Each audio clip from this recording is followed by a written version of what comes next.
if you look at God's calendar right now, we are beginning Passover and we are beginning the resurrection of our Messiah, Jesus. This is a now moment. Now, let me share with you real quick. We're talking about the now moment of first fruits. And I know most of you know this, but for those who don't, Passover is the time that Jesus died on the cross. He became our Passover lamb. During the time of Passover, the Jewish people, our Jewish brothers and sisters, were in slavery to the Egyptians. The Egyptians were the power of the world. God said, take the blood of the lamb and sprinkle it on the doorpost of your home.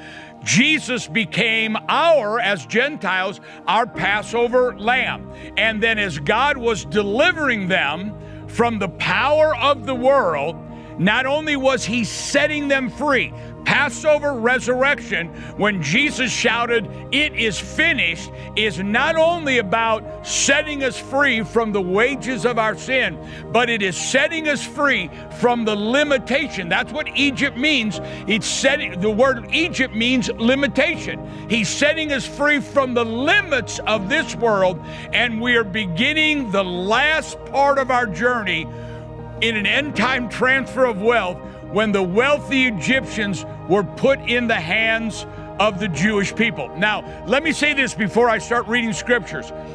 I'm going to talk a lot about finances and debt cancellation, but it's not just about money. When the Bible talks about wealth, when you have a good home, you're wealthy. When you have wonderful children, you're wealthy. When your family's serving God, you're wealthy. When Lion and Tiz and I received healing miracles, we're wealthy. So when we're talking about wealth, we're talking about everything, but it does include the Jewish people going from slaves and in poverty into having the wealth of the wicked put into their hands. And now we're talking about the end time transfer of wealth.